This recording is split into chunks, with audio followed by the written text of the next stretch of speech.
Welcome. Hello. How is everyone? Welcome to our show. This is In the Drops. My name is Nathan Krake, and my co-host is none other than the Wind of God, Rob Bane, aka Zwifty Zwifter.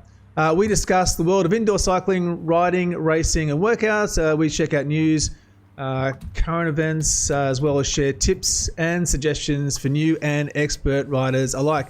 If you're listening to us on your favorite podcasting platform, thank you very much. But come and join us on YouTube. We've got lots of videos and things to show. Drop in, say hello, and we'll give you a shout out. But let's get into this, Rob. But in this week's episode, hey, I'm super excited, by the way.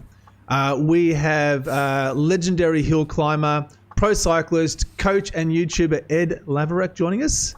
ZRL season 24-25 has been announced. You did your rear camera facing ride the other day. I always do my challenge. Yep. Oh, thank you very much. Rate My Ride returns. I'm going to get you to do mine, by the way, because I've got a couple of questions about one I did. And we've got our quiz at the end of the show where you get to go head to head in real time with Rob and other fans alike. So it's time to get out of the saddle and in the drops. Rob, sir, how have you been? How's your week been? It's been pretty good, actually. I've been grinding myself into the dirt. I've been racing a load. I've been running. I've been doing other exercises, trying to get my fitness up, lose some weight. How was the running? Super fit. It's all right, actually. Yeah, I'm only doing about 5k. I'm just getting my legs used to the boom, boom, boom, boom thing. But yeah, I'm really enjoying it. The boom, boom, boom thing. And yeah, what the hitting the knees. Yeah. What do you mean you've got to lose weight? What's that about? You're not obese. I'm not obese. No. I don't know what you're going to say, but yeah, I just want to be a bit leaner. I want to get into 75. Okay. Which isn't. I'm 77 and a bit, 78ish. But okay. That's not too bad though. Yeah. Yeah, I want to get into 75, get back to where it used to be. I've had a long-term target, and I toyed with it. I measured under it on a few occasions, and then, just went back over. So I want to get under it. So cutting out the drinking, less eating, more exercising. Boom. Yep. I've been trying to do that too, reduce a little bit of the old alcohol intake. Although that wasn't the case last night. So, hey, what are you going to do? Hey, guess what? The Olympics have been on. Oh, can you tell? Yeah, they have. Oh, it's upside down. Yeah, we won, didn't we? We won the cycling thing. That was great. Yes, it's been fantastic. In actual fact, it's been so fantastic that I've got the tallies up on the screen there. Oh, welcome China. Look at Australia, just go Aussies! I want to see. Wow. I want to see if there's any Aussies in the chat. There's mostly Europeans, unfortunately. But Great Britain's there, though. I can see Great Britain doing a good job. Oh yeah, even with the United States. Yeah. You win all the pretend games, don't you? Where you go in the water and splash around thing. That one. Pretend. They have like 7 million of them. Yeah, I know. But like, if you got to swim away for things, 124 meter mixed relay, no splashing event and stuff like that. No, but if you got to swim away, how many do they have? If you got to swim away from things that can eat you, then you get pretty good at it. So, yeah. Oh, but also someone did point out in our Discord chat. By the way, if you're new to the show, in the link in the description below, we've got a link to our Discord server, so you can join us in there with anything, your questions or suggestions you've got. But someone did point out, and this was quite interesting, that of all the gold medals, or I think of maybe all the medals, no, all the gold medals, only women, Australian women have won them. So that's pretty interesting. So there we go. I think it was all the medals at the time. Yeah, it might. Well, no, I think we've had a couple of men win some bronze and silver, but all the golds have been to the girls. So that's pretty fantastic, actually. Yeah. Is my fan making a noise? It's quite hot here in England. That's okay. I don't think anyone. I can slightly hear it, but I'm thinking it's coming through okay on the channel. Marky Mark's there. Okay. Dave, Ryan, Vita, Michael, hello all. How is everyone going? Is everyone excited about having Ed on the show? Get your questions ready if you've got them. Michael Harron. Ryan's back on Zwift. Let's get into it. Lots to get through. Let's whip into it quickly so we can get Ed onto the show there. Ed Laverack! We've got Ed Laverack! No, it's fantastic. Did you know that Zwift is... how's this? This has been such a problem for the longest time, and Sharon, my wife, has got a funny story about this, but Zwifters are now automatically registered for the Everest Challenge if they've not previously selected a challenge. Oh, so you don't ride for 6 months. The concept bike. Yeah, exactly. Yep. Oh, and that's exactly what Sharon did. So she'd been riding for like 6 months, and we were talking about one day. I went, "Oh yeah, no, you got to sign up for it to actually get the elevation to go towards the Tron." So that's changed. The Zwift racing score now. Zwift Insider Eric Slangy has a poll on at the moment, talking about, and I just found this interesting because it really just takes a look at. Well, I'm going to vote. I've already voted, but let's have a look at what the stats are. So he's had a few people sort of vote, and I think overall people are suggesting that the Zwift racing score is a better solution. Double that of the about the same or worse, which has been good. And the breakdown's been really, there you go. So the number of people that have actually done the ZRS is 1 or 2 races, maybe 3, but there's only a small amount that have done multiple, so that's a bit interesting. And that's the current, so the current racing score distribution sits around that 400, 450 mark, so that's where the bell curve is. Hey, Georg. So I thought that was pretty interesting. Yeah, I mean, it's going to take some time to bed in, and it is only in testing, and I suppose people just think it is a bit better, but it's going. It's a bit better, isn't it? It's a bit better. The old system was rubbish. Yeah, I think we've all been asking for something for a long while now to try and help, even this out and reduce the, all the little bugs and issues that people seem to have with the other system. So I think it's a good step forward. So if you haven't filled out the survey, go along to Zwift Insider's website, zwiftinsider.com, and he's got a link on the front page there. The Power to the Tower route has been set up, specified, announced. And I mention this because it may or may not come up in the quiz later on. So this looks like a particularly brutal route with a number of climbs. I think it had I'm just looking for the stats here. I think it's like 1,400 meters of climbing. Approximately that. I won't say precisely, just in case that is the question. That is not the question. That would be far too easy. It's 1496, I think. And it's about 35 Ks or 40 Ks. I'm just looking for the... Oh, I don't know about that. Yeah.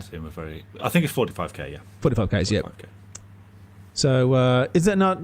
I've not checked. I'm not sure if that's available just yet. If anyone's done it, let us know. You've not done it, have you? Is it online now? I will never ever do that. Not only have I not done it now, I will never do it. You would never do the Epic Com back to back and then throw in the grade for a good measure? I don't think so. And then the radio tower on top. Yeah. No, thank you. As a finish, yeah. Sounds like something Ed would love. I'm going to ask Ed about it when we get him on the show. He quite like that, yes. He would absolutely be rocking over that. Other interesting news. So ZRL have announced their bits and pieces. So they've announced their dates. We're going to go into more detail about this, but I just wanted to touch on it. So they've got their dates have been announced on their website, wtrl.racing, and they've also released the routes for round 1.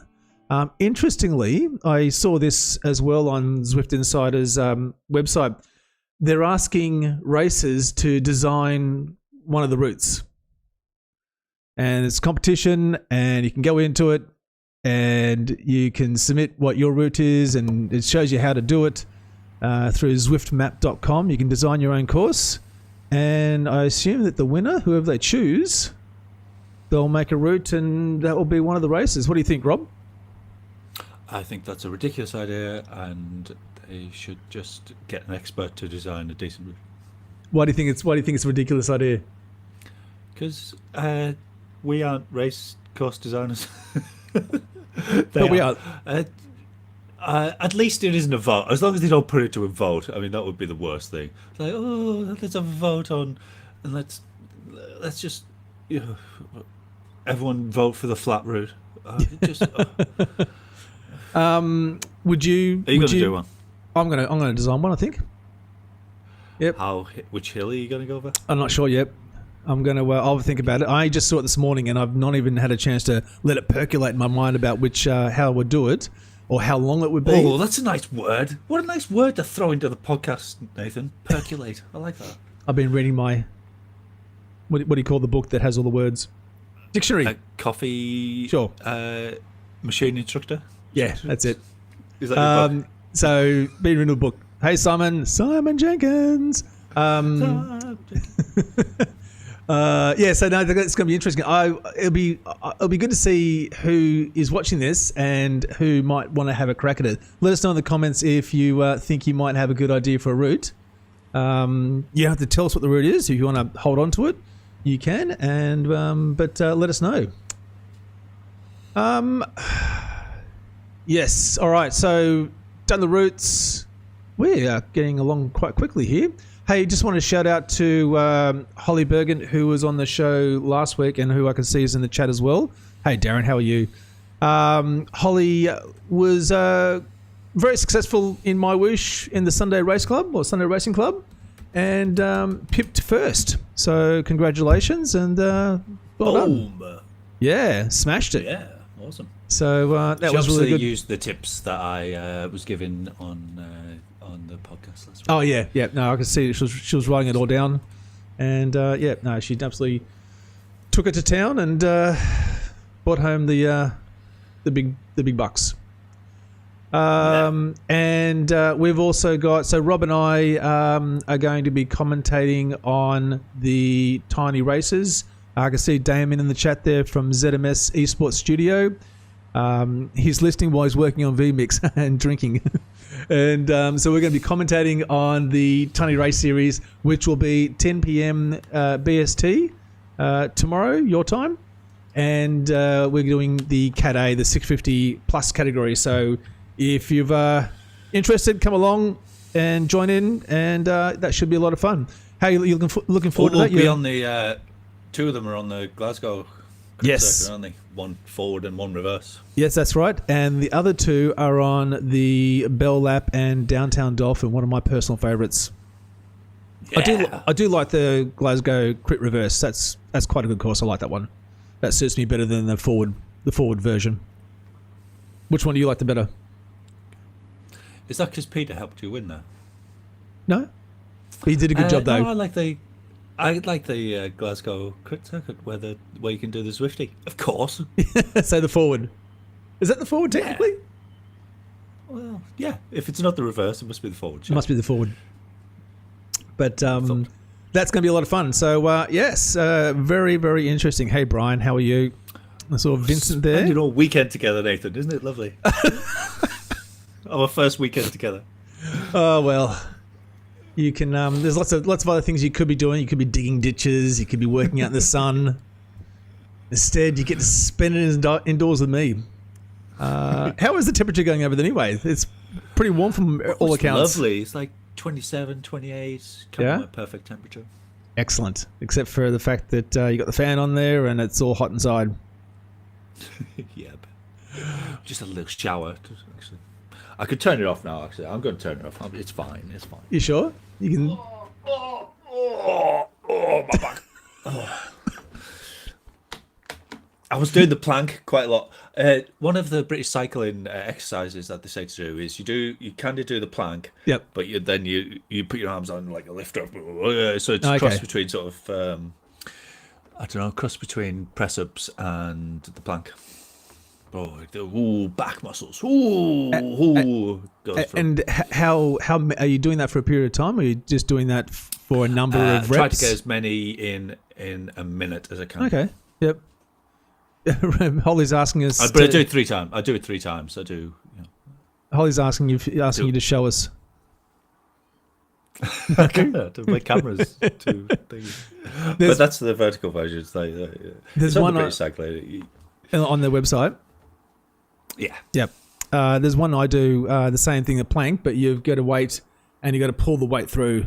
So you're on there and you just drag the weight through like a dumbbell and drag the weight through. So yeah, that's very good for the core strength. All right, I think we've done enough chit chat. What do you think we get the amazing Ed Laverack in? Yeah, let's do it.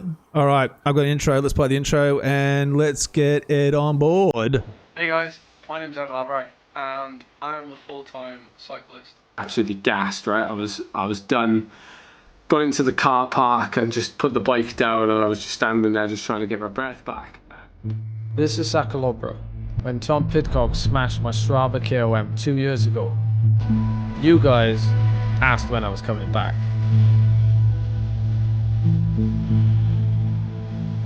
Oh, all of that racing coming down to the final kilometers of one of the most iconic climbs in cycling history. It nearly all went pear-shaped. We did one of the fastest descents I've ever recorded in a race or any event.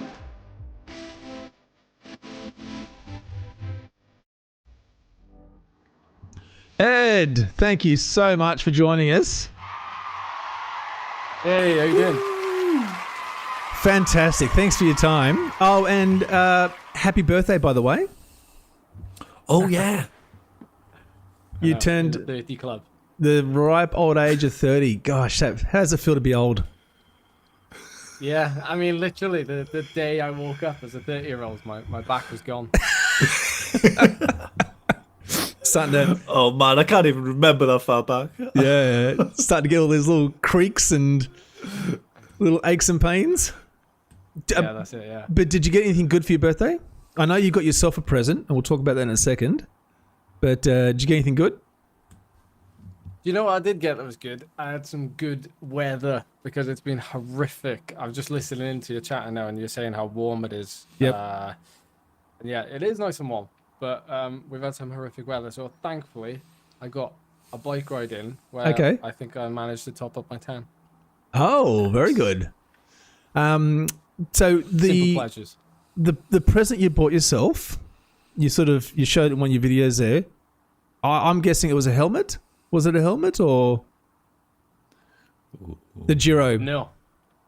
Oh. What was it? Can you share it or is it? It was shoes. It was shoes. Oh, shoes. So mine are 2 years old. Yep. And they've been ridden like 650 times probably. So, yeah, they needed replacing, and there was a deal on as well. So I was happy that I got them in the sale. Oh, excellent! And what shoes are they? What's the model?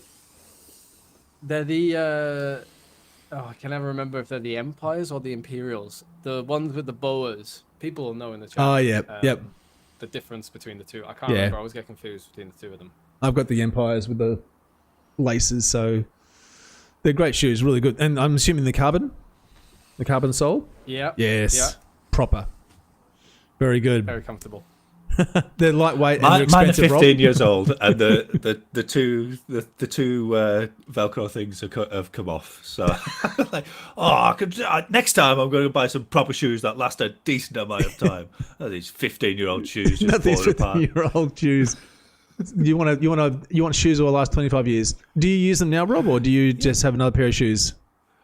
Not when I'm podcasting. I'm actually barefooted, in fact. Oh, okay. I can use them. Yeah, Mental they're image? fine. I just do the other ones. Do the other ones up anymore. Anyway, enough shoe talk. We're not. Yes, we're not a shoe podcast. Fashionistas. What I wanted to ask about Ed. Well, at the very least, look, everyone knows your backstory, but just in case anyone doesn't, 2019, you're a pro cyclist. 2019, you won the British National Hill Climbing Championship. What was that like? Well, that was actually quite a nice surprise. Although I was aiming for it, I think at the time I was a new person on the hill climbing scene in the UK, so it was a nice surprise in a sense that I think people knew I was a pro and I was coming from pro racing, but inside that hill climbing scene, it's usually just the people who do it regularly that are the ones to watch, so to speak. So yeah, I came in and took the crown. What route was that on? That was on a climb down in the south of England called Haytor. Okay. Oh yeah. Yep. And that was that 11 minutes you did it in? Yeah, I think it was a long 11 minutes. Yeah, a long 11 minutes. Yeah. That's what we say. Yeah, we say short 11 or long 11. Yeah. Yeah. Is it like was hill climbing you sort of found yourself being attracted to, or was it just something you were just good at? Well, not initially. Early days of my racing career as a pro, I certainly wasn't built for the hills. Mm-hmm. Oh really? I started cycling quite late, but you would definitely consider it late now. I started cycling when I was about 15, 16. Yeah. Raced in the junior ranks, then turned pro, and then it wasn't until I turned pro at 18, it wasn't until maybe I was 23 when I stopped getting my head kicked in and I started to actually hold my own in the races that I was racing around the world with the team I was with at the time, and I made myself climb the hierarchy within the team to the point where I was now leading, I was protected rider at some of the bigger stage races. Okay. And they generally were the hilly ones. Okay. So that was my progression, a very slow one, but one that eventually led me to enjoying the climbs. And then I learned about the hill climb scene in the UK, and I thought to myself, what a great way to finish what is already a long road season. Yep. By signing up and doing a lot of hill climbs right at the end of the season to sort of just cap off the year essentially. So go and smash yourself on the hills. Is it like purely a British phenomenon? Do other countries do it? I don't think we've got it. Yeah, I think a couple of countries do, but Phil Guyman's got the unofficial World Hill Climb Championships over in California. There's a couple of hill climbs in America actually. Is it Mount Baldy? I think that's a pretty famous one. But Taiwan KOM Challenge, you could class I guess. that. Yeah, that's a good one. That's a hard one. There's a few out there that are just proper a couple of hours. And I don't think you'd think any of them were easy, would you? You wouldn't turn about, oh, this is easy hill climb, would you, Nathan? No. Well, I mean, it all depends. I mean, if I was Ed, I'd be saying a lot of the climbs would be easy. But in my current physical condition, I don't think they're as easy as they could be.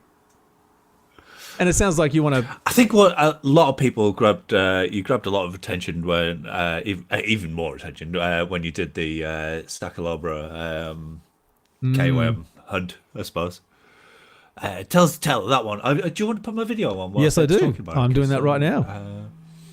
I like it. I do like how you cover now, I'm going to reduce the volume. It's more about what I eat tonight rather than what I eat tomorrow. Do you want to listen to it or help me? We'll listen to it and then we'll talk about it. Riding to Sacramento. No, I want Ed to talk about it. I'll watch it. Well, I'll reduce the volume then. So, this is the vlog from it, isn't it? Because essentially I made 2 videos. It's still about 2 minutes. Yep. Yeah. No. Well, again, I think actually, I don't know, because you guys have done some digging. If you go really far back on my channel, there is a video where I actually talk about going for Sacalobra like 5 years ago. Yeah. Okay. And it actually appears in a thumbnail in one of my very first videos. Oh, I think at the time, I don't think I realized like the significance of the climb. Yep. Like I knew about the climb, but I think the pandemic and things, it's all accelerated the whole Strava thing. And to be honest, I've always loved Strava, not necessarily for the KOM stuff, but mainly when I was racing around the world. I thought, like, what better way than to upload everything so I can look back at all these places I've ridden in and like see all the. And I know we've got Training Peaks and Garmin and all these other places that will store the data, but Strava, you can share it with everybody. Yeah. So I made a point of uploading pretty much everything I've done for years. Yep. But Sacalobra, yeah, it was a very special day actually, and since then it's been essentially one of the first things that's come up in conversation whenever I've spoken to anyone that's been a fan of the channel or heard of my name. Yeah. Well, sorry to do it again, but it is pretty special. So we're going to talk about it. So you did that. Sorry, Rob. I was going to say, and then, I just want to talk about that moment when you were waiting for it, and when you were waiting for it to come through. I mean, did you know already, or were you? Yeah, I had an inkling. So I knew the time, obviously, that I had to beat.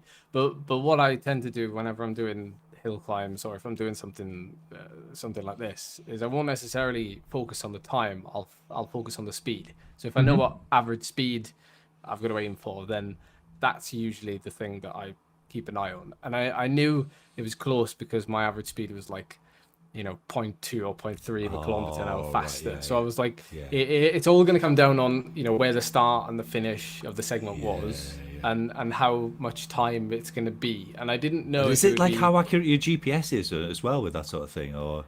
It will be a little bit, of course. With Sacalobra, there's a little rock formation you go through, a little tunnel. At the top. So although it didn't pause during that or anything, but I kind of knew that I've done it, but I thought it was only a couple of seconds, and it was only I think something like 18 seconds or something like only that. 18. Well, over you're one of the best climbers in the pro peloton. But yeah, you're such a nice guy as well, Ed. Like one of your first reactions is, "Oh well, I've been training it for ages." I would have, like, when I win a BCAT race, I'm like, "Come on, baby, come on," and you're like, "Oh well, I specifically trained for it." I'm like, "Come on, man." He's very modest. And so we were talking just before the show about when you got notified on Strava about Tom Pidcock taking your comm. How was that? I mean, you can't see it, but I've got a massive dartboard here on the wall. No. It was. I don't think anything has been made of it whatsoever. Although somebody did flag his ride. Within a couple of hours. To try and get it wiped out of Strava. To try and get it wiped. And I think one or two people suspected it could have been me, but I guarantee under my heart it was not me. I initially when I saw it, and I was scrolling through Strava and some notifications are popping up, and I just couldn't believe that someone of that stature had taken the KOM. Yeah, I think it's pretty nice. That in itself was the highlight. Yeah, the time difference on the other hand was like at first my impression was, oh wow, it's Tom Pidcock. Then I look at the time and I'm like, blooming heck, I'm like you're not going to go back and beat it, are you? But unless you had 9 grenadiers, maybe leading you up the lower half. That's maybe. Right. To give it a shot. And so did you start planning to have a go at it straight away, or was it something that just started to sit in your mind about giving it another go at some point? Yeah, well, it was such bad timing because Tom did it in November, and that's like, obviously I was riding on Zwift in the winter, but in terms of hill climbing, I'm past that moment, and for me to have that notification in November meant that I was like, if I'm gonna go back, it's gonna be like 5 months away. Like I can't go back out next week and do it. Like we're talking about a full preparation for it, which some people would think it's a bit crazy to think you're going to go back and try and do it again. But I did go back, and yes, it was 2 years afterwards, and I gained 18 seconds on my record, should I say? Not Tom's. Yeah. Not on Tom, but I think that goes to show, and obviously they're not on the same days, but I still put a lot of eggs in that basket to try and improve my own time, and although I knew, don't get me wrong, I wasn't gonna beat Tom's time. I think plenty of people thought that I would, and I was sort of trying to sort of put into perspective for them that the speed he's moving at, this is what I would have to do in order to even match that, and to think that I'm already doing 6.6 watts per kilogram already, like I'm going to have to be doing like over 7 watts per kilo if I want to come close to it. So I had to try and put it into perspective, and I think when I went back, I said to myself, if I can just go faster than my previous time, that'll be a win. Yeah. And 18 seconds doesn't sound like a lot, but 18 seconds when you're already hoofing it, is a lot. And I was pretty. There's no question. 18 seconds is brilliant. Yeah, that's impressive. Our Discord member, etc. Tom Sorensen is about, I don't know, 17 seconds off Alp to Zwift under 40 minutes, and he's specifically asked for little tips to try and get 15 seconds off, because it's no joke at that sort of once you're up in them sort of levels. I know he's not at your level, but it's no joke to get 20 seconds off your time, is it? The margin for improvement is so fine. Oh, I was talking to Ed. Sorry, not you. No. I was adding to that. But I'm sure Ed... I want, every time I make a comment, you answer. Let me talk to Ed. I think there's lots of ideas floating around. Like, I kind of... because I'm very much torn between, do I keep, like... I spoke to a couple of the locals while I was there, and they regard me, some of them regard me as the actual KOM holder, not Tom, because he's a professional and blah blah blah. Yeah. But anyway, and he had a team doing it. but no, I have a couple of ideas. Like, do I go back and can I do a sub 24 on my own? So that would be another 18 seconds faster. But that would probably take another 2 years. Or do I go back and, get someone to, ride a motorbike in front of me, and I try and hang on to it for as long as I possibly can at Tom's speed. Yep. And then, then we pull the pin. And like, how long can I actually ride at that level speed for? Yeah. Would it give you any draft, or is that? Oh yeah, flipping heck. Yeah. Yeah. Yeah. Even your on speed going up a hill, blimey. Yeah. Well, this is the thing, and also what I think maybe it's important to remember is not only do you gain, some sort of benefit from being behind something that would be fairly sizable, like a motorbike, but I would actually get so much like motivation from you just hold the wheel in front of you. You don't have to think about anything. Yeah. You don't look at your power. Yeah. You don't worry about your speed. You're just staring at the wheel in front of you, and that's why why a lot of the times in the Grand Tours they still have riders to ride in front of the pace, even though they don't really have to have them there if the gradient is steep enough. But mentally, that break by having someone there and you're just holding onto that wheel, that's all you got to focus on. Yeah, okay. So, yeah. And so even at those gradients, you're still going to get a little bit of draft off the bike, if that's the case? Well, if I'm moving at, 22, 23 kilometers an hour, I mean, definitely a draft benefit, yeah. Definitely. Wow. That's impressive. And I suppose the bigger the better, yeah. Yeah, we need to get a bus, really, don't we? Well, that brings us to. Can we talk about Von 2? Is that all right, Nathan? Absolutely. Von 2 video. I've got on the list there. Yeah, because I'll put a little thing. That little nice segue. That little bus. Apart. yeah. Because I it's a little ongoing joke in the podcast that I actually did Von 2 as well, though I didn't time it. Yeah, so what a bloody race this was. So, like, Fondo going up the, ending up on 2. How far was it? And it had some significant climbs beforehand as well. Or not, not significant compared to Von 2, but yeah, they were okay. I mean, they were just little. They just tickled a little bit. They weren't they weren't anything super challenging. I think as far as an event goes, a spectacular event, being able to finish on top of Von 2, but I think it's not overly challenging for a lot of people up until that point. So, yeah, but they were clipping along, weren't they? Bloody hell. Oh yeah. The speed was. I mean, to be able to be in the front group. I talked about my power numbers and things like that. It wasn't super high, or it wasn't as high as some events I've done have been. But when you have the Giant of Provence at the end, I think that's enough to put fear into a lot of people.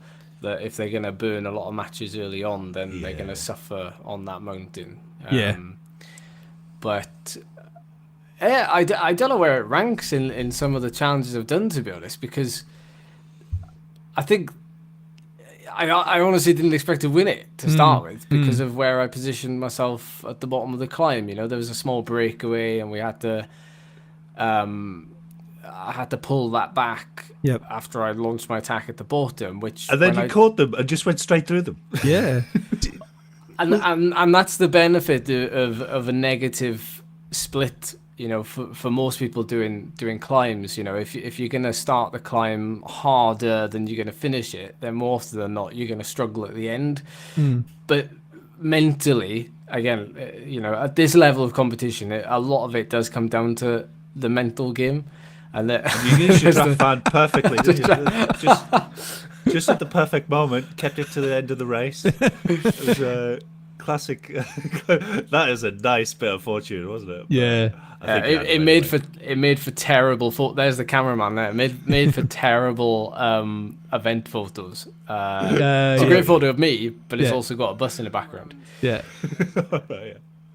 And so, do you think that the fact that you were sort of pacing at your own rate rather than trying to go too hard too early, do you think that was what really sort of sealed it, or was it just felt good on the day, the other riders weren't as good?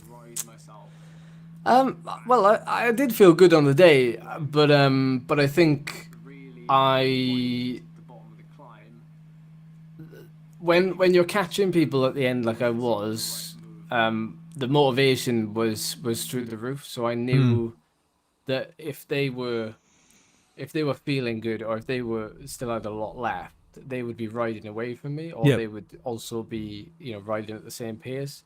When I could see that obviously I was gaining, it was a question of when am I going to make my move, as opposed to, when I get there, am I going to be worried that they're going to stay with me? I had no worries that I would drop them. It's just the case of when. So, and that's not to sound, like I knew what was going to happen. No. But when you've been in a situation many times, and that's where experience really comes into play. But I knew that what I'd been doing the whole climb was enough to obviously close the gap to him.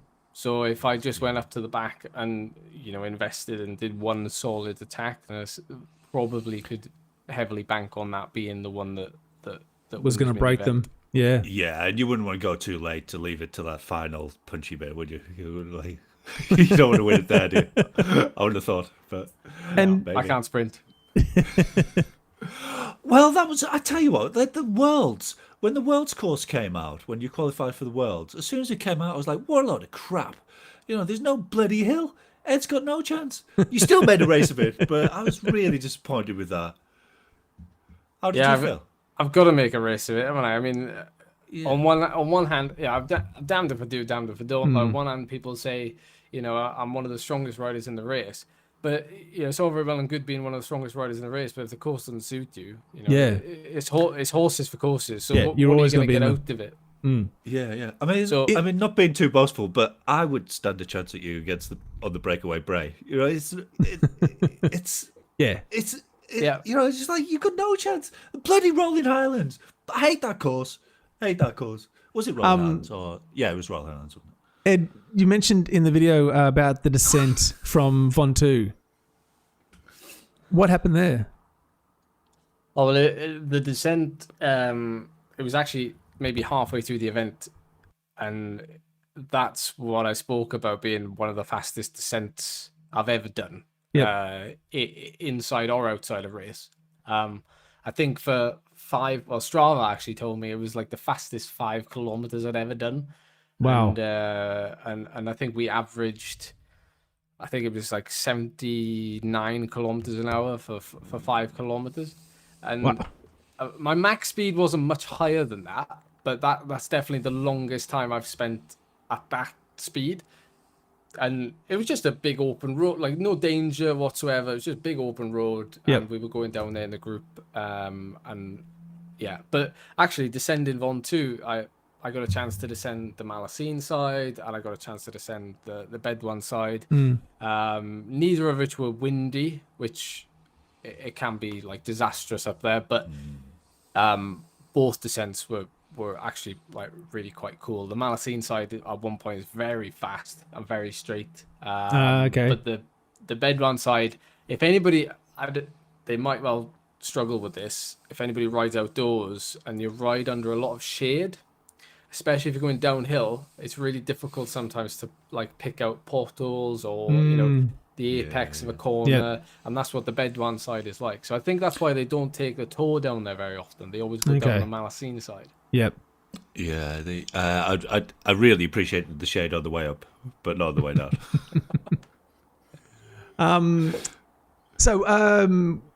Have you actually, before we go any further, Rob, I think someone's just said, had Draft Nissen in the chat, that did you just challenge Ed to a breakaway brace sprint? No, that was ridiculous. I don't know what I was talking about. There's no way I'd beat Ed up a bloody breakaway bray. What the hell was I talking about? It would be interesting though. Ridiculous.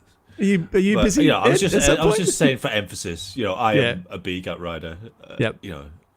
But that would be good to watch. It was not. I mean, they've got the bloody muckle yin. Why didn't they use that? At least it would have given you a chance. It would have been a fun race. What a ridiculous format they had. Ed, so you do a lot of Zwifting. Firstly, before we go further, do you know what your Zwift level is? 70. Oh, good point. Just write that one down. We do have a quiz coming up at the end of the show that we'll get you to participate in as well. That may or may not be on the quiz. Have you've done a bit of RGT? You've done other platforms? RGT, Zwift, done a little bit of full gas. Mm-hmm. Oh. What do you think of those?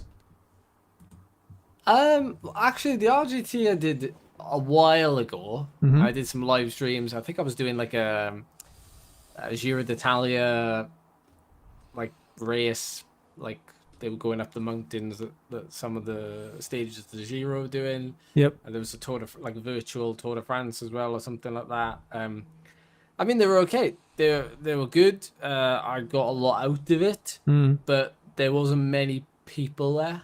It's why I keep coming back to Zwift, really. It's because there's so many people. And sometimes too many people, but it's it's one of the big complaints I think that we hear about the other platforms, and not that taking away from the other platforms, but certainly Zwift has the monster share of people riding online.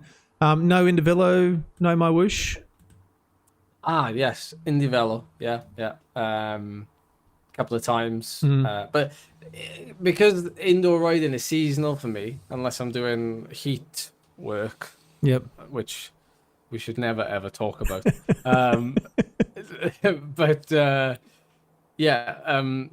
So it's been a while since I've jumped on any of those. But My Whoosh, not yet. Okay. Not interested, just not had the opportunity.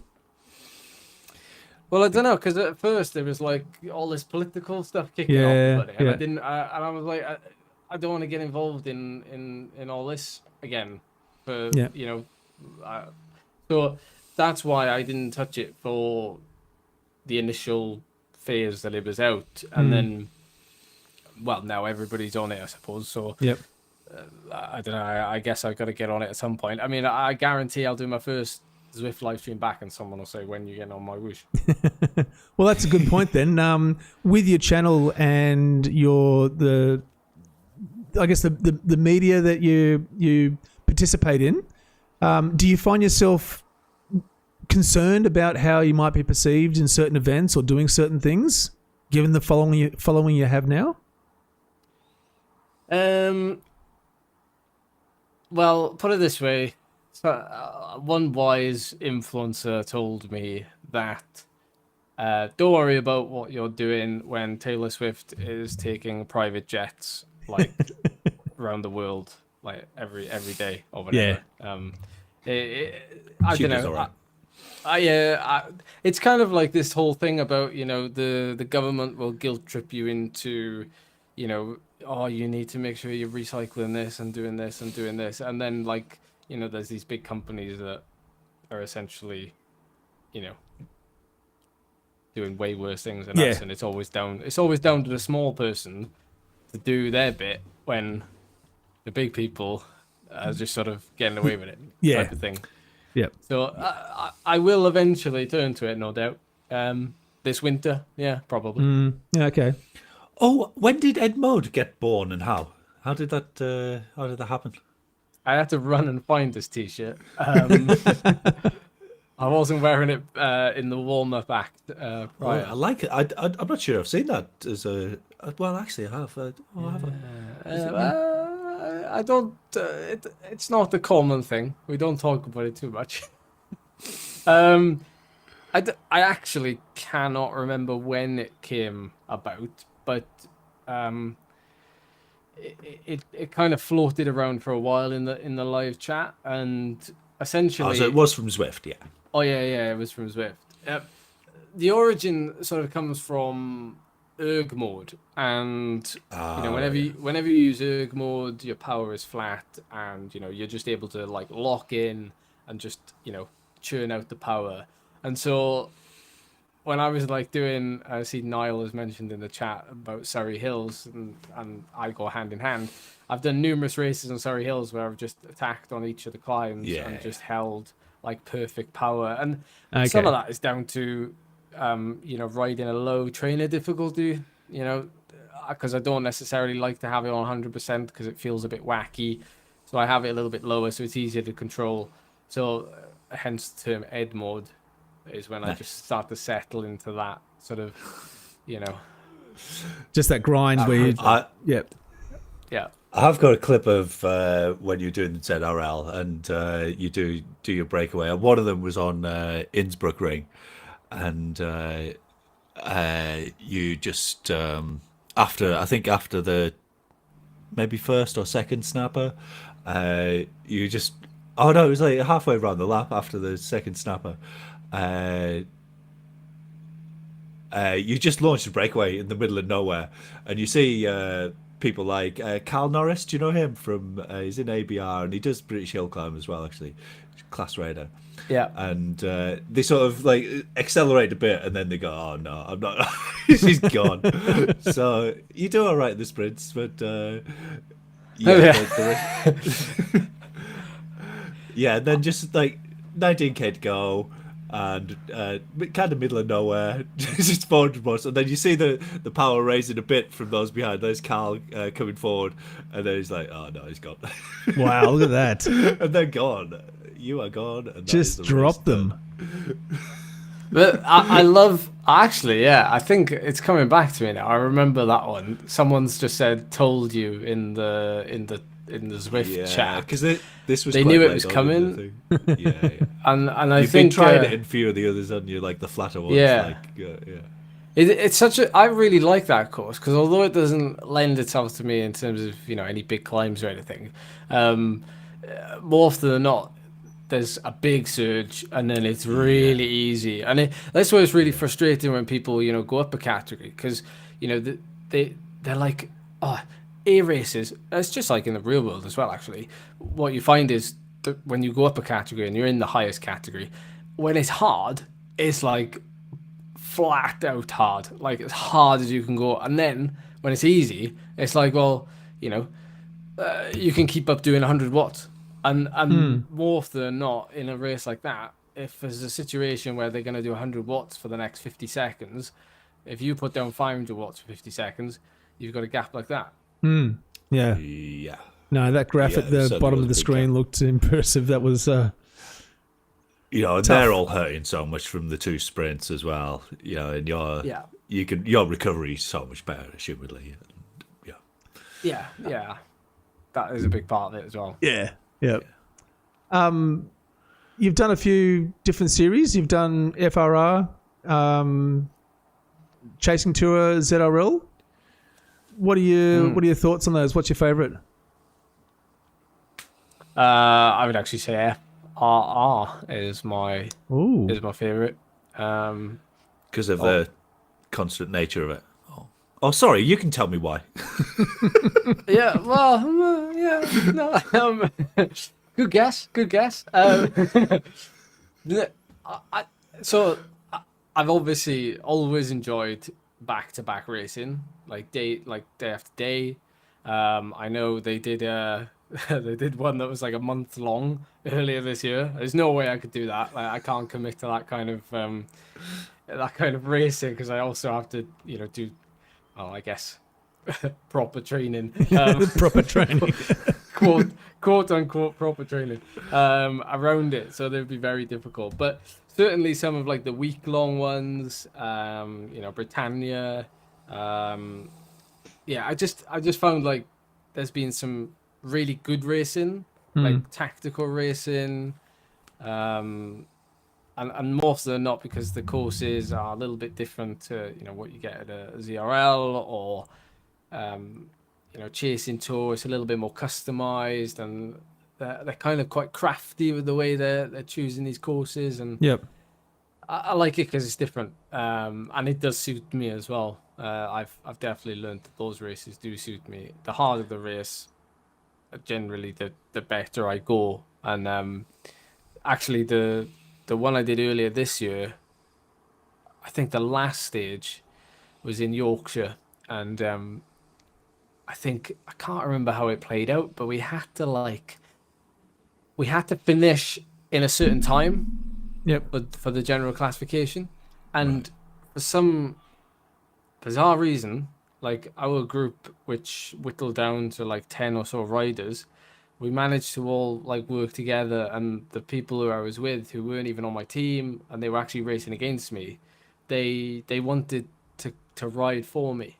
That's awesome, isn't it? That's they so wanted good. to be a part of it. Yeah, and that's wow. happened more times now than I can remember, where we've raced in London, and this one individual, again, he did a massive pull. It was a 2-up breakaway, me and him, and he did a massive pull, and he was working really well. He was a youngster as well. I think he was younger than 20, and actually it was a good, like, afterwards, and I was sat down after I cooled off, and I was thinking to myself, like, we've inadvertently, we got this platform to race on online, but by live streaming it, and people are watching, there's a chance for another rider to like show how strong they are, and like show, showcase themselves a bit. Yeah, like, and maybe even they might get support from the chat, and then they might feel like, oh, maybe I should start streaming and doing some racing and streaming and creating my own community. So I didn't think of it like that at the time, but afterwards I was like, there's like a little knock-on effect.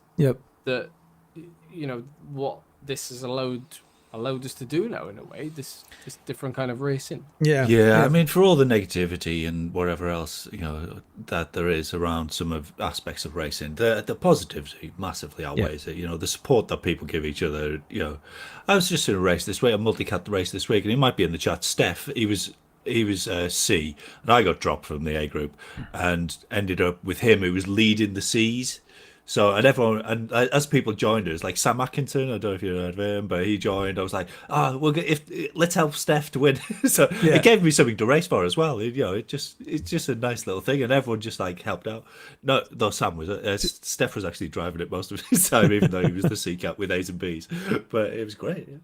Hey, I agree. It gets a lot of flack, or it has got a lot of flack in the past, but I've always said like, there's a lot of crossover between like real life racing and Zwift racing, if the moment presents itself.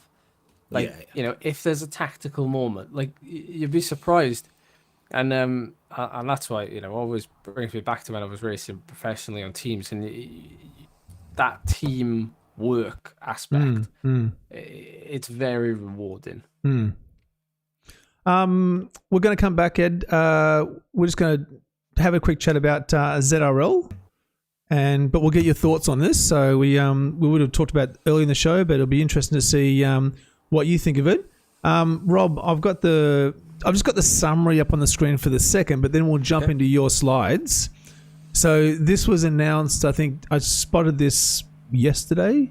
So we grabbed a quick screenshot of that. This is the first 6 races for round 1, which starts on the 10th of September. So the usual, we've got 2 TTs, 2 points races, and 2 scratch races there. Although the last one is a little bit interesting. Oh, do you know if they've said if they're going to use the new sensible point system, or have they not said yet? No, they haven't said anything yet, but I will dig into it and see what we can find out. That'll be good. What I'll do is I'll get up your slide and we can quickly run through that. So, yep. There we go. So stage 1. Yeah. So first one, TTT. So they got sick of doing the RGV. RGV every bloody time on the TTT. So they've changed it up. Good on them, and they're doing it same course, just backwards. Backwards. Great. Boring as hell. Let's move on. Sugar cookie. Darren will like this. 1 lap points race. To be honest, I do think it's a pretty good points race. It's got something to everyone. Not for everyone, but it's sprint, punchy climb, bit of a descent. Yep. Sprint for the end. Cool. It's Done. pretty good, I would say. Country to coastal. I don't really like this one. Scratch race. It starts off on the uphill, and loads of people get dropped, and that's boring, and then a few will catch back on the descent, and then blah, blah, blah. And then it's an uppish finish, which it can be quite fun, and you get the extra power-up, I think. Do you on this one? Oh, no, that's Mercury 40, sorry. Uphill finish. Yeah, it's decent. Yeah, go on.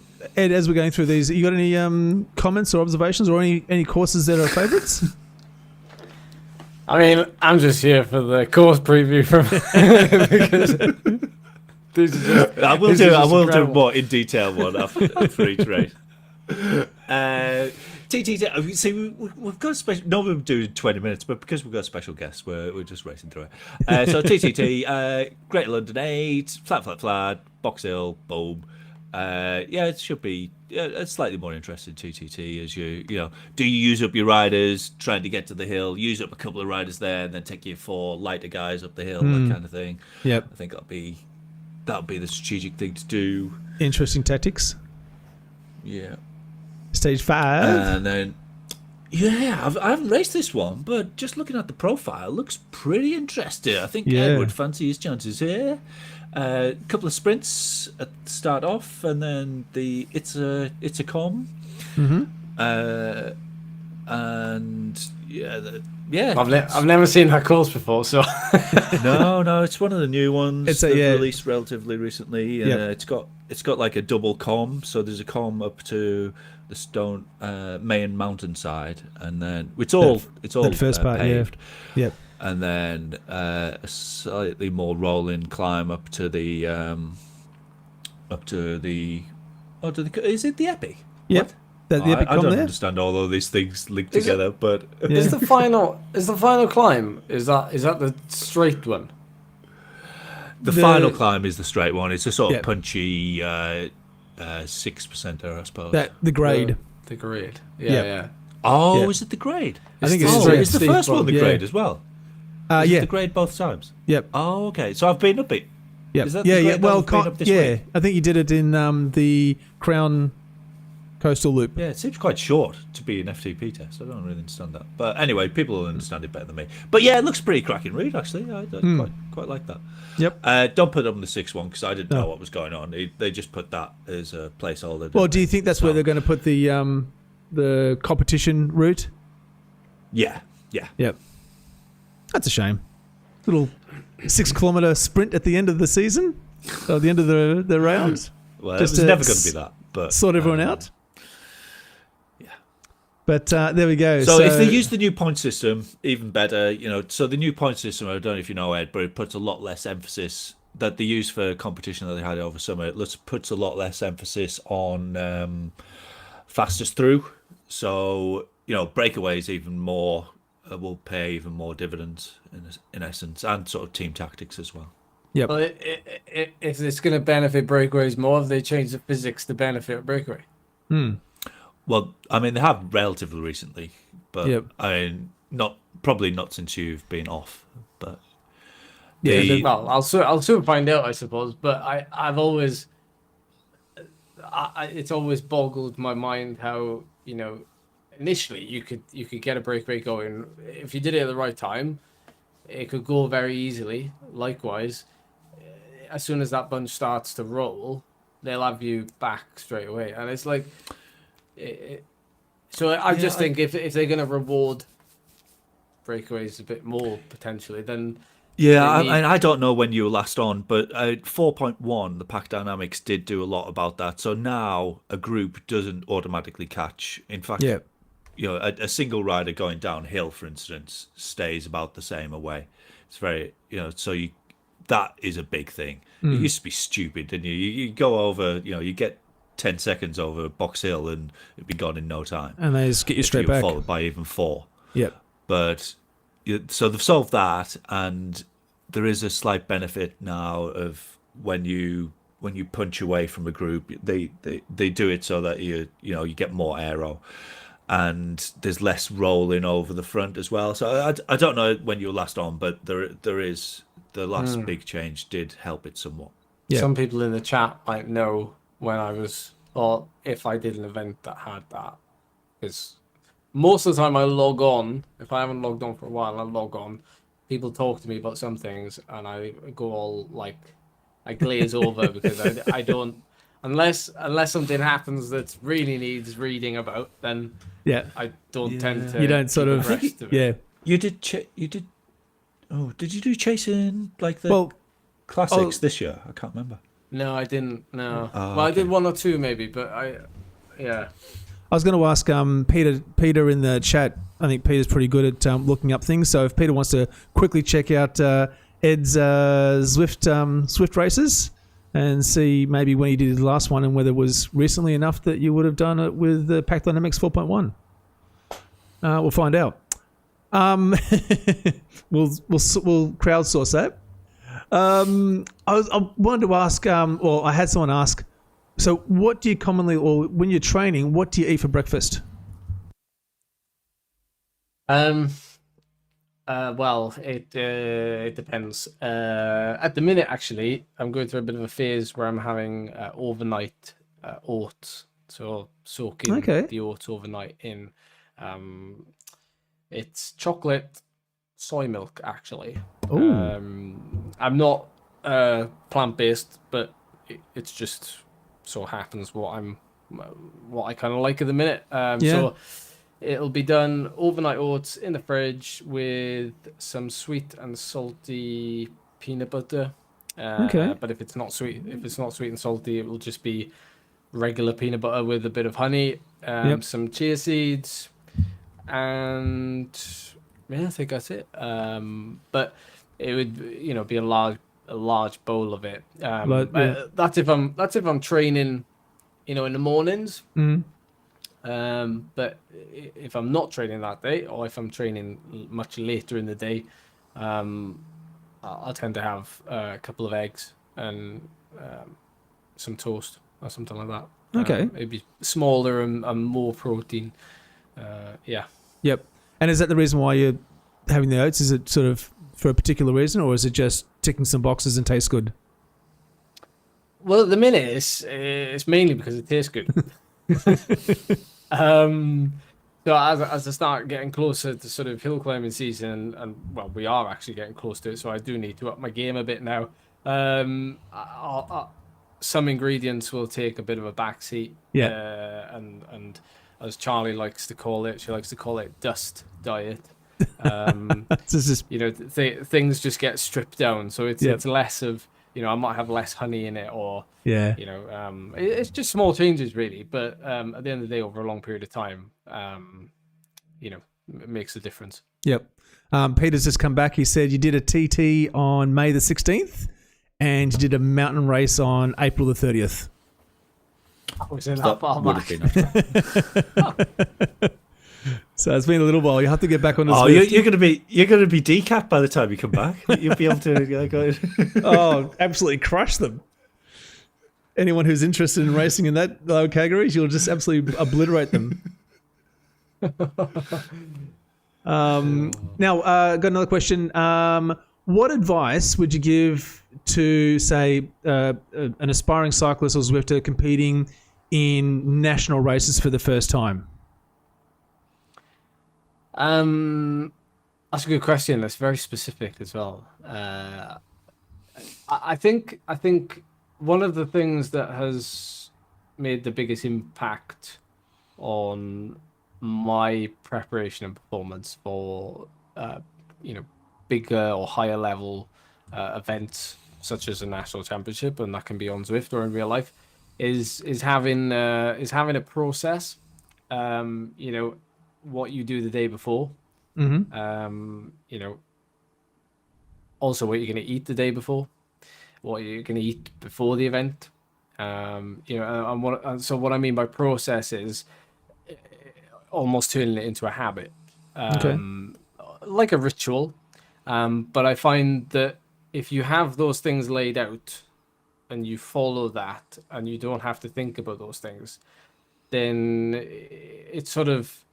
it leaves you to just focus on what is actually important, which is the event itself.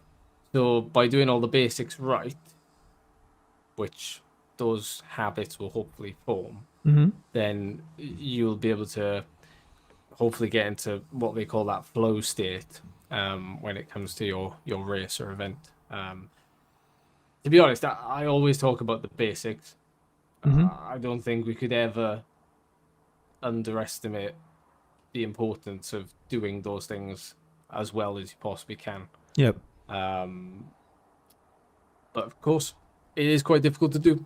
If you work easy long to say hours and your sleep is affected. Yeah. But all I'm trying to say is if you can create a process that is, unique to you and your lifestyle and it works, it's just about finding that process and sticking to it to allow you to get into that headspace or that flow state so that you can perform, as best as you can. Because do you know any good coaches in maybe the South Wales area who could offer personalised advice? Yeah. I didn't tell you to put this in. No, you didn't. But a plug nonetheless.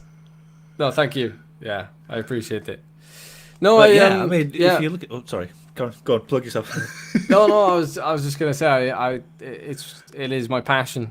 It's what I've been doing for, nearly 10 years, or probably just over 10 years actually. And before I jumped on social media, as you see me now, I was doing it locally, on a very sort of small scale, where I was in my local cycling club, and yes, a lot of the athletes, a lot of the riders were 40, 50, 60 years old, but they were still participating in local time trials, and they were very interested in, what race did I go and do, last week, or, what did I learn? So I was always coming back and sort of talking about my race and passing on, things that I'd learned, and things to not just the people that were my age at the time, about 20 years old, but people who were,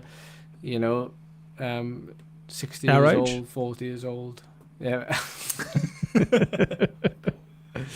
The more mature Oh, cyclists. that's cracking. It must be very rewarding as well. Oh, it's very rewarding, because essentially a lot of the events I've done now, people are obviously keen to push themselves, and they're keen to go into some of the events that I've done. Like that photo there is taken from the Tour de Stations in Switzerland. The epic 250k I think it's like 8,800 meters of climbing that day. What? Wow. Yeah. So, funny enough, Someone doing a year. someone messaged me yesterday. Actually, they're a little bit worried about the event, and it's in 4 weeks' time. And they just wanted a little bit of reassurance, really. But yeah, they should be worried. That's stupid. yeah, it's a tough one, but it's cool that people are maybe, I don't know, maybe you're getting influenced, and this is a different kind of influencing. Go out and enter some crazy event that Ed's done, and see if you can survive it. Yeah, I mean, you must get hundreds of that. I mean, I get a massive boost when someone says I've helped them to win a race on Zwift or something. I feel great. But you must get like 100 times over. It must be awesome. Yeah. And I tell you one thing, Strava has played a big part in that. Because I see it as it's almost like a Facebook, but for people that are passionate about sport. And I think for them, like when they see something on Strava, it can often be instantly motivating, and especially if, like I did the Tour de Mont Blanc last year, which was just one massive loop. It looked very good on Strava, actually. The map was very impressive, and yet that was 12 hours, and likewise with Sacalobra, the engagement and the people who looked at that and they were like, oh, I've done it in this time, I can do it in double your time, and it's like it doesn't really, there's just a connection, and see if I can do it in twice Ed's time or whatever. But I like that. And also we spoke about it before we came on air a little bit about me being Welsh and not English, and how, like, even if for Sacalobra people were like, it's great to see a Welshman is on top of the leaderboard, and I was like, I never thought of it like that, but obviously some people do think of it like that. So it's funny how the connections are created, basically. So so fantastic. People can find that www.backpedal.cc. So if you're interested, you can go and check it out and see what's there. But it must be. Is Michael Harron a backpedaler? Is he one of yours? He is, sadly. Yeah. He knows me quite well, so I can say that. Michael actually asked. So he wants to know what's more fun: road races, hill climbs, gravel races, or cyclo cross country races. Well, I know what he wants me to say. He wants me to say cyclocross. Yeah.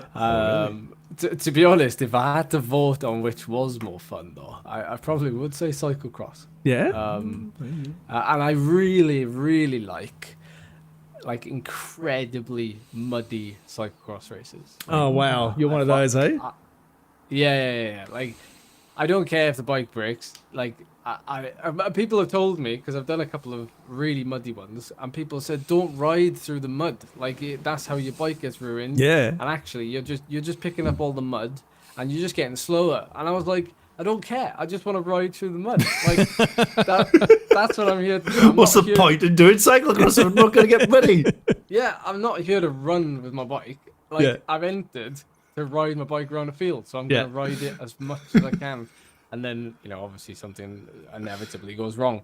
So, but what's your bike handling skills like for jumping over things and going upstairs and?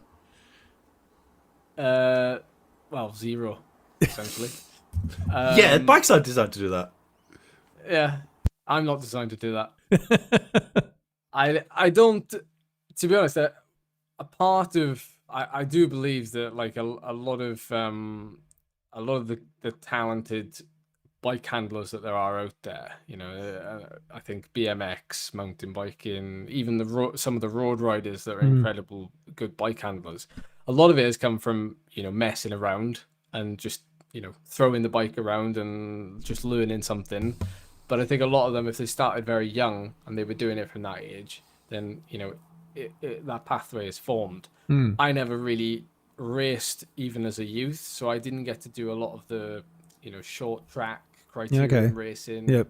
I never got thrown into that. So even when I was an early pro, I went straight from junior into elite. So I didn't even race as an under 23. So I was racing against essentially people who were double my age, and they were at the peak of their powers. So I never really learned how to handle my bike other than how you would handle it in a race. Right. And you're on expensive bikes, so you're not going to start chucking them downstairs or. Oh yeah, there is that. Because Over there is logs. a chance of me probably breaking something. Yeah. What bike have you got at the moment, or bikes? Yeah, well, my road bike is a Factor O2 van, and then the gravel is a Factor LS. So, as Nice. some people may know, I'm supported by Velo, which is the Factor distributor in the UK. Yep. And Durace or SRAM? SRAM? No, Durace, yeah. SRAM. I've actually never used SRAM. Yeah. Never used it, so I can't comment on it really. Yeah. I've used Campagnolo. I raced on Campagnolo for 7 years. Yeah. Yeah.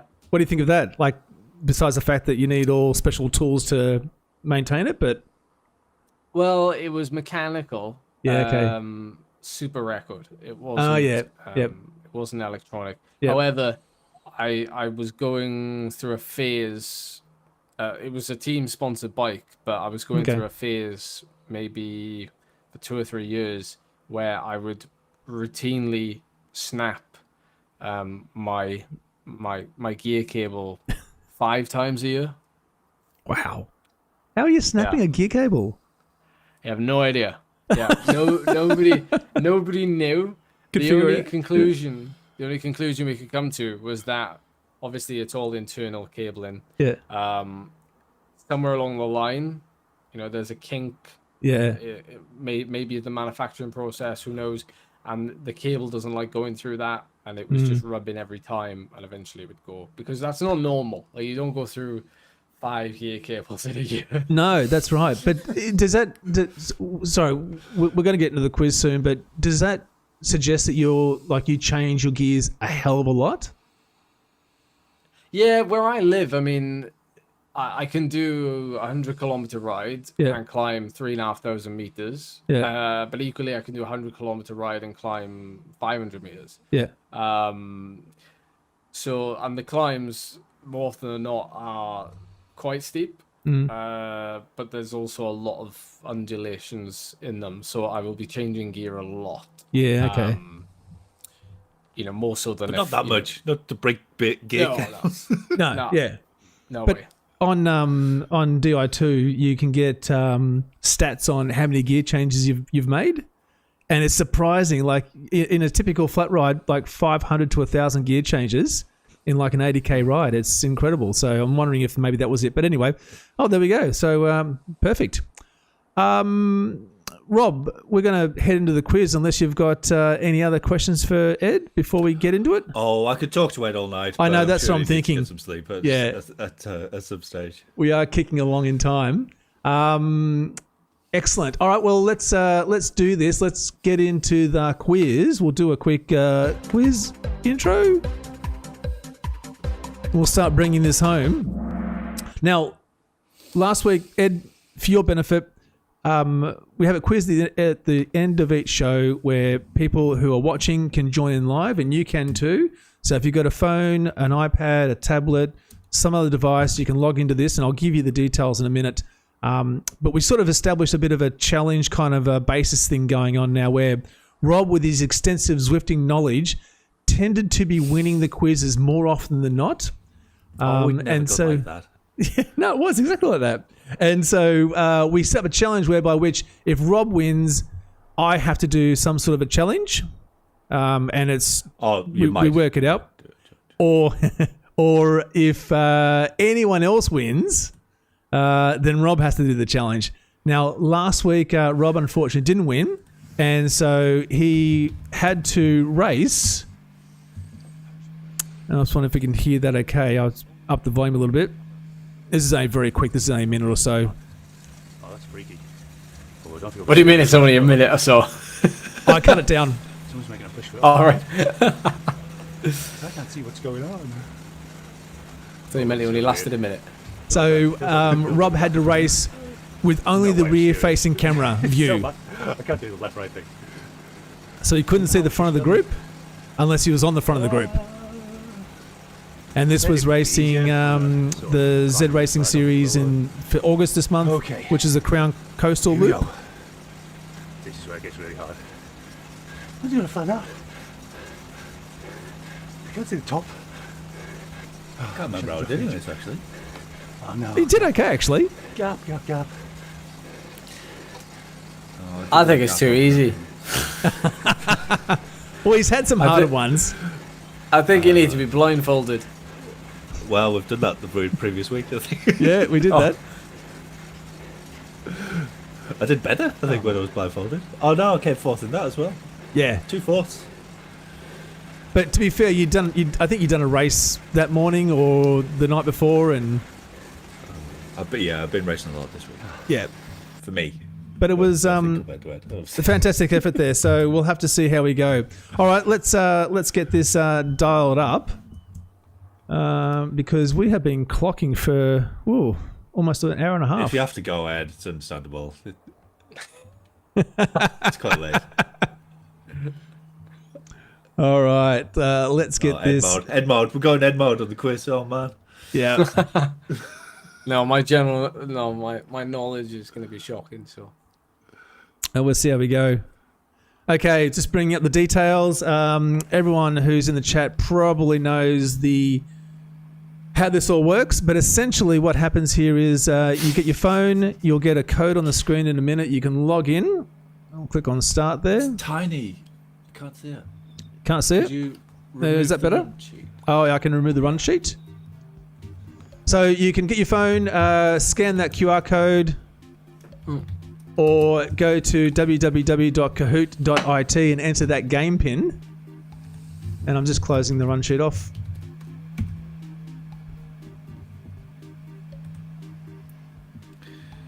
You can't accessorize your character. Oh, sorry. This brings back memories. We used to do this during COVID. Oh. Oh, okay. Oh, then you'll be all over it.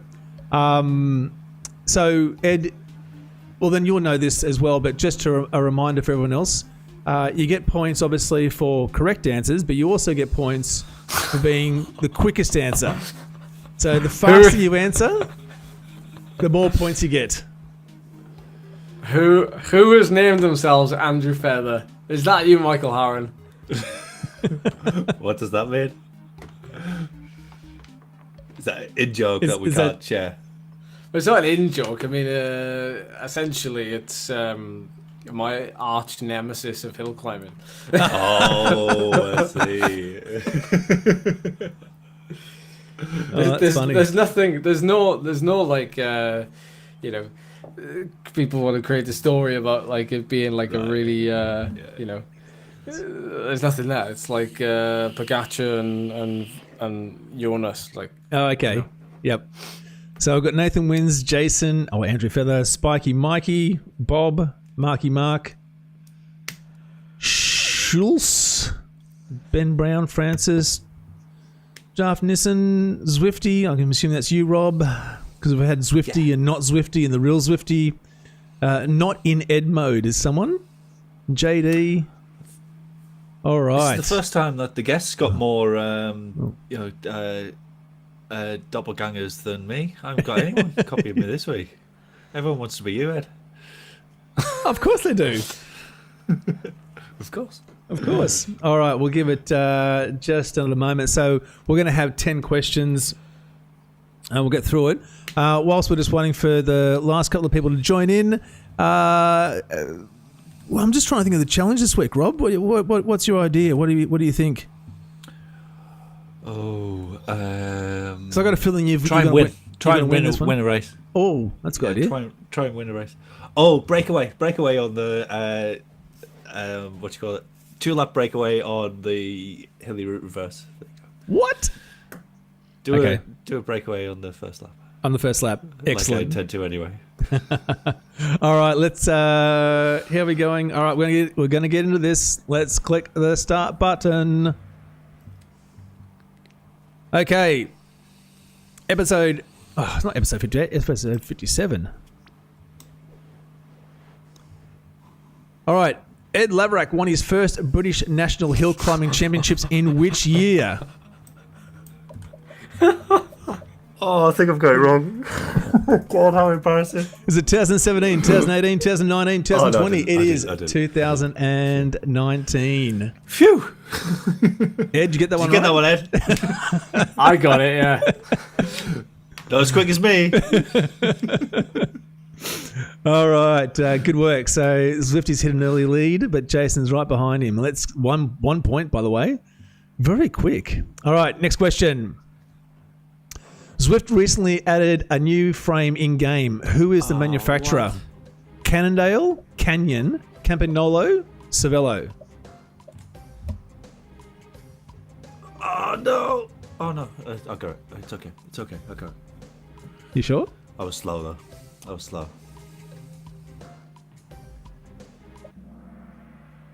That's it. Canyon. Oh, I guessed that, and I waited till 3 Oh. seconds left to answer. Well done. I was slow. All right, Jason's hit the lead. Oh, Nathan wins. I'm coming up. That's not me, by the way. All right.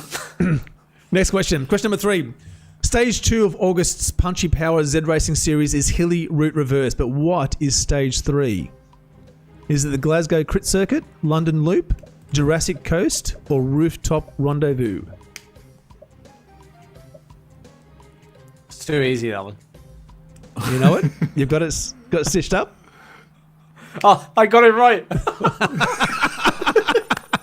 I fluked the last two. Oh, Ed's on the board there. Marky Marks moves up Better to to be first. lucky than good. Ben Brown has an answer streak going on too. Oh, it's all happening here. This is excellent. All right, next question. Kick it off. The new Power to the Tower route consists of 3 different climbs. Which of these climbs is not one of them? Epic Com Forward, Epic Com Reverse, Titans Grove Reverse, or the Grade? Which one is not one of the climbs? No idea.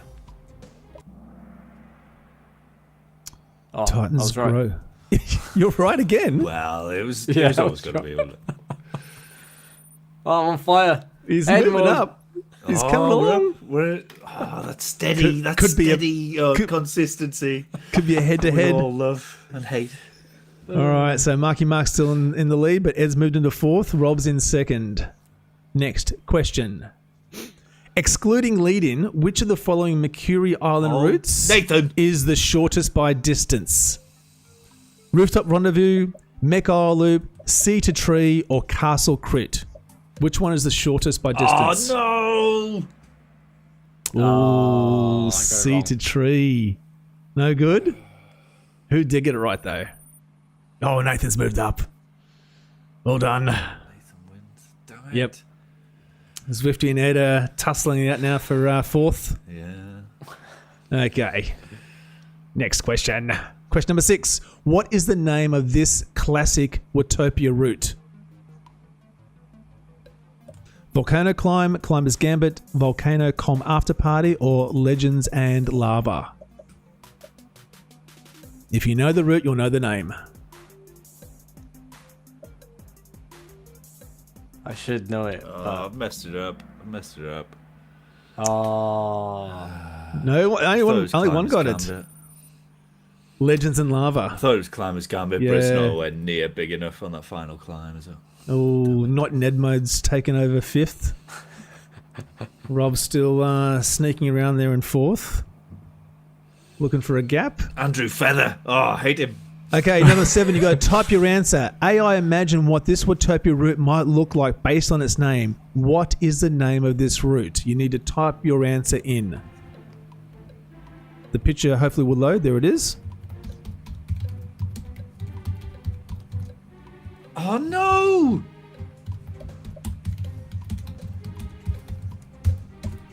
The thing doesn't take the focus. I had this last week. I would have been so fast. Something's wrong. The game is wrong. Oh, this is so easy.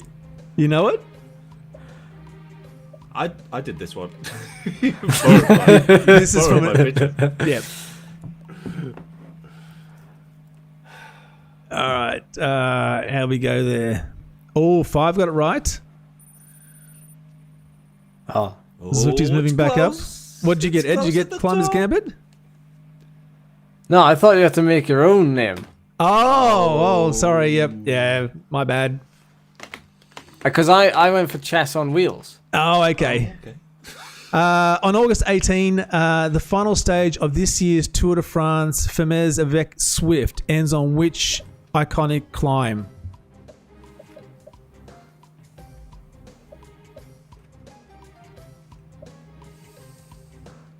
I would say the answers, but I'm going to get them wrong. Oh, afterwards. Afterwards, yes. I don't think it's as iconic as Vontu. What do you think, Ed? Vontu's harder, in my opinion. I don't think it's And more more iconic. with the radio tower and whatever. Yeah. Weather tower, whatever. Yeah. Yeah, I would have said so. Yeah. Yep.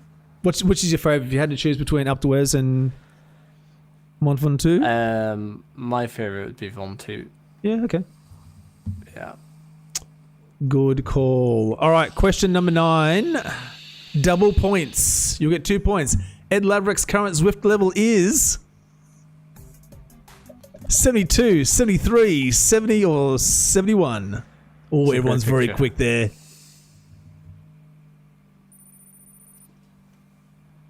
Oh, Nathan's still in the lead there. No, come Coming on. down. It's coming down to the last question. If they're anonymous, then I win, I think. I don't know about that. All right, final question. Are we ready? Come on. Yeah, I'm ready. Last question. True or false? And this is double points also. ZRL race 1 of round 1 route is RGV.